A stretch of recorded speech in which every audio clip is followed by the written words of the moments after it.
you think when there was this talk like a few years ago, like Leonardo DiCaprio's production company with Jessica Biel was apparently buying the rights and they were going to do a remake of Facts of Life, but Yeah. it never really happened. Yeah, and then Norman's company actually, we tried to do one with us, and that didn't work out for, a couple of horrible reasons, unfortunately, because that would have been done actually by now. So we were gutted by what happened with that. Yeah, I think the train has passed, meaning, first of all, I just think people think they want to see us now, but they really don't. My idea, I'd love the four of us to do Golden Girls. That's what I'd like to do. I'd like to Wow. redo Golden Girls. I'm like, I'm my ready. mouth is like dropped on the floor. I'm ready for that. I'm ready for that. That is what I'd like. If I was going to do any kind of reboot, it would be of the Golden Girls, and I would like to be in it. I think the four of you doing the Golden Girls is possibly the most brilliant thing I've heard all month. Thank you. I got a million of them. Have you discussed this with Lisa Welchel and Kim and Nancy? I've talked about it with Nancy and Kim a couple of times. Kim's like, I gotta age a little more, girlfriend. And I'm like, you'd be surprised. We are literally at the age where they were, when they did it. Well, they were a little older, but not much. Yeah, I think it would be tremendous. And I know it's a ballsy thing to say because I know it's so cherished and adored, and rightly so. And two of those women were two of my closest friends. So I honor them. I'm not trying to spit on it. But I think it'd be really fun. And the I scripts are amazing. I think it would be brilliant. Now, of course, Mindy, which one of these four Golden Girls would you play? In my mind, I want to be B. Arthur, but I think I have to be Betty White's character, Rose. And Nancy, without question, has to be Sophia. Okay. Without even blinking hard. Yeah. And then who is Kim going to be and who is Lisa going to be? I will let them pick their roles. That would be okay. Can we please put that out to the universe? That would be. And by the way, yeah, I don't think I always thought the Golden Girls. I mean, we all thought they were, 90 at the time, but I think they were like in their 50s. I do. I think they They were were like in their early 60s. Yes, they were. I mean, they really were, yes, it would not be a stretch. Let me put it that way. right. You're like Kim. It's not that much of a stretch. I know. Well, she still looks, seriously 25, so it's annoying. Yeah. I mean, she's not wrong. She looks too good. And you think the time really has passed for like a Facts of Life reunion that people think they Well, want to see you guys, they but they think they really want to don't. see it, but honestly, I just and I think for, to be quite frank with you, and I hope this doesn't sound, too egomaniacal, there's a couple of us that haven't been acting.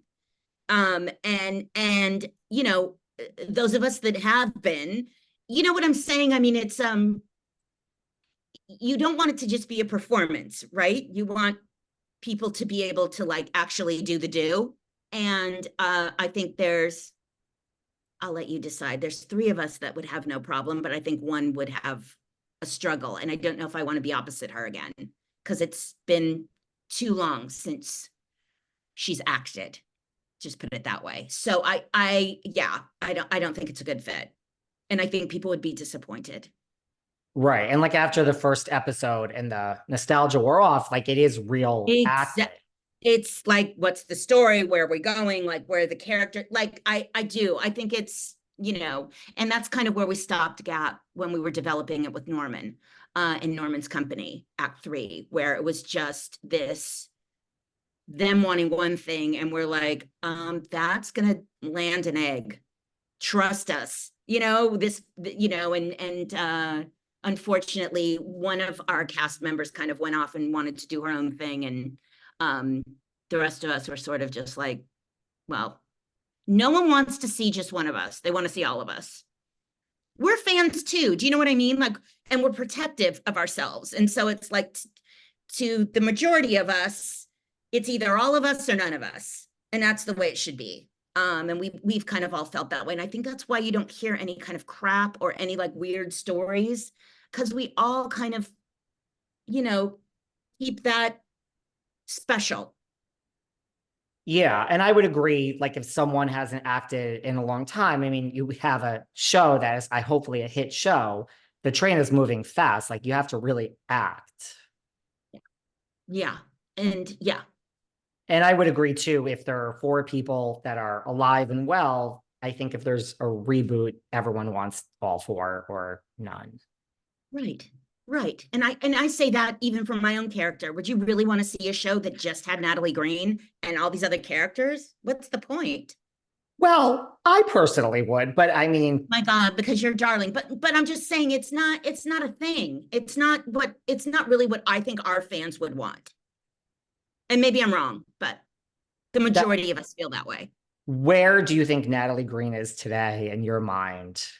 In my mind, she's still at the New York Times, and she's got her desk, and she's been living a life in Brooklyn, and is very involved in politics, and is still incredibly close with Tootie and Joe. I love that you have her living in Brooklyn. Of course, Not Midtown, not the West Village, it's Brooklyn.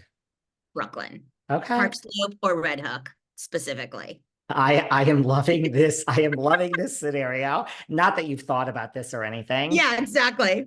Well, we weren't going to do a reboot, so that was where she was going. I love it. What Yeah. about, you are, like you said, like you're so invigorated again, by this part in Palm Royale and like what's the future? Like there's so many child actresses and, even like you look at like a Brittany, like an Amanda Bynes, like just people that have been in the business like since they were young that, have gone through a lot. Like you have been working the whole time. And like, what advice would you give to like, just child actresses that get into so young? I guess by the same token, look at Jodie Foster and Christina Ricci and Juliette Lewis, and right for every horror story or tragedy or person who was a little lost, there have been those that have really. Hold on, I'm just putting my do not disturb on again. That's fine. I'm looking at the time, so don't worry. We're wrapping up soon. But it just shut off. Okay. Oh, just God, did I do something? Am I there? You didn't do something to me, yeah. I think for every horror story or person who's needed a little bit more support and guidance, there are those of us that have chosen this as a career and have surrounded that this is what we do and not who we are. That's always kind of my little beacon of advice, right? This should be what you do, not who you are. And it goes across the board for anything anybody chooses to have as their career and their livelihood and this is my art form. This is my career. This is kind of my everything, but it's still not who I am. It's just what I do. And the whole idea is that you have as many opportunities in this lifetime as you can to do it. And so that to me is what Palm Royale, hopefully it's a new chapter. We hope, Well, I think this show I think it's a new chapter. I think this show in particular is going to be, you look at like a White Lotus, like, like just this huge ensemble cast and like the success. And by the way, our co-star, our sister Leslie Bibb, just got cast in the 3rd season of White Lotus. Oh, wow. I know. So I'm very excited for her. She's another one. Popular Ryan Murphy before he was Ryan Murphy. That show was so ahead of its time with Leslie Bibb. And she's delicious in this show. I'm so excited for people to see Leslie as well. She hits it out of the park. She's another one who's just a great actress. Yeah, she's divine. I'm not just saying this because you are here. I am so excited for Palm Royale. Like it is my type of show. Like I cannot tell you the fact that it's in Palm Beach. I hope you like it. I don't see how I cannot like it. Like I literally, because again, I saw some pictures and I'm just from the pictures alone, like you say, when everyone sees the pictures, I'm just like, then it's like this high society. I'm like, episode 1 it's a lot of information. But by the middle of episode 2, I promise you'll be hooked and it gets better and better and juicier and juicier till the last scene of the last episode. You're going to be like, wow. Well, March 20th on Apple TV. Everyone needs to tune in. I will share the link with everyone. I really am so excited, Thank you. And David, can I shamelessly plug something? I was just going to say, I would like to, you cannot even shamelessly plug it. At the end, I want you to plug like every other thing you have going on and that you want to plug, honestly. Well, the only thing I want to do is I'm not sure when this is going to go out into the podcast verse, but April 27th, my darling friend Colleen and I, we did one in Nashville. Our second one is in New York. It's Conversations with Prime Women.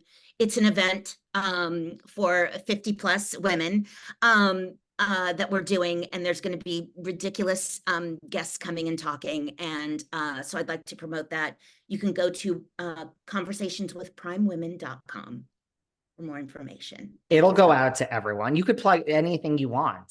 You're so sweet. That's all. I mean, you answered all my questions for an hour, so I appreciate it. I'm going to I go to like a lot of the 80s and 90s conventions. There's some convention I'm going to that you're at. I don't know where, but it was on my list. Okay. It was on my calendar, so I will see you there. But you're at some convention. Okay, good.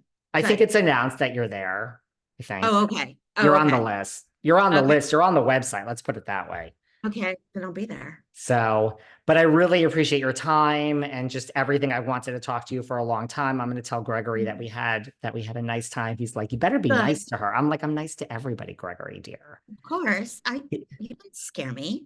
Gregory is very protective of you, you know. Well, he's one of my besties, as he should be. We love him.